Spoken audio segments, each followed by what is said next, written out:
বরফে ঢাকা বিশাল দ্বীপ গ্রিনল্যান্ড দূরত্বে শান্ত, কিন্তু রাজনীতির মানচিত্রে হঠাৎ করেই হয়ে উঠেছে উত্তপ্ত। আবারও সেই দ্বীপকে ঘিরে বিতর্কের কেন্দ্রে যুক্তরাষ্ট্রের সাবেক প্রেসিডেন্ট ডোনাল্ড ট্রাম্প।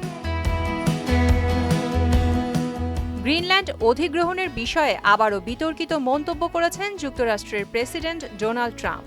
তিনি ইঙ্গিত দিয়েছেন, প্রয়োজনে গ্রিনল্যান্ডের ওপর নিয়ন্ত্রণ প্রতিষ্ঠায় সামরিক শক্তি ব্যবহারের বিকল্প বিবেচনায় রাখা হতে পারে। হোয়াইট হাউসের পক্ষ থেকে জানানো হয়েছে, আর্কটিক অঞ্চলে যুক্তরাষ্ট্রের জাতীয় নিরাপত্তা নিশ্চিত করতে গ্রিনল্যান্ডকে কৌশলগতভাবে অত্যন্ত গুরুত্বপূর্ণ মনে করছে ওয়াশিংটন। তাদের দাবি, গ্রিনল্যান্ড এলাকায় রাশিয়া ও চীনের সামরিক তৎপরতা উল্লেখযোগ্যভাবে বৃদ্ধি পেয়েছে, যা যুক্তরাষ্ট্রের জন্য উদ্বেগজনক।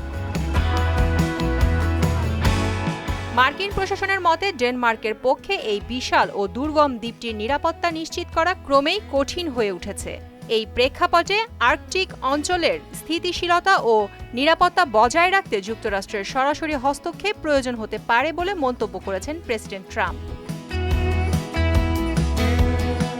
ডেনমার্ক, যুক্তরাজ্য, ফ্রান্স, জার্মানি, ইতালি, পোল্যান্ড ও স্পেনের যৌথ বিবৃতিতে স্পষ্ট বলা হয়েছে, গ্রিনল্যান্ডের ভবিষ্যৎ নির্ধারণের অধিকার একমাত্র গ্রিনল্যান্ডের জনগণ ও ডেনমার্কের।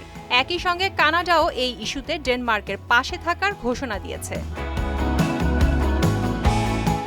এদিকে গ্রিনল্যান্ডের প্রধানমন্ত্রী যুক্তরাষ্ট্রের প্রতি সম্মানজনক সংলাপের আহ্বান জানিয়ে মার্কিন পররাষ্ট্রমন্ত্রীর সঙ্গে জরুরি বৈঠকের অনুরোধ করেছেন।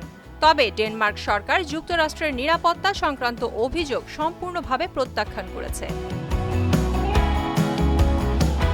কিছু মহল সামরিক শক্তি ব্যবহারের পক্ষে মত দিলেও অন্যদের মতে, তাৎক্ষণিক আগ্রাসনের চেয়ে গ্রিনল্যান্ডকে ক্রয় করাই ট্রাম্প প্রশাসনের দীর্ঘমেয়াদী লক্ষ্য।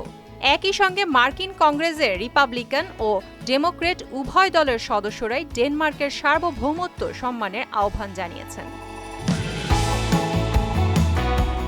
সব মিলিয়ে গ্রিনল্যান্ড ইস্যু ঘিরে আন্তর্জাতিক রাজনীতিতে নতুন করে উত্তেজনা তৈরি হয়েছে। পরিস্থিতি কোন দিকে গড়ায়, সেদিকেই এখন নজর বিশ্ববাসী।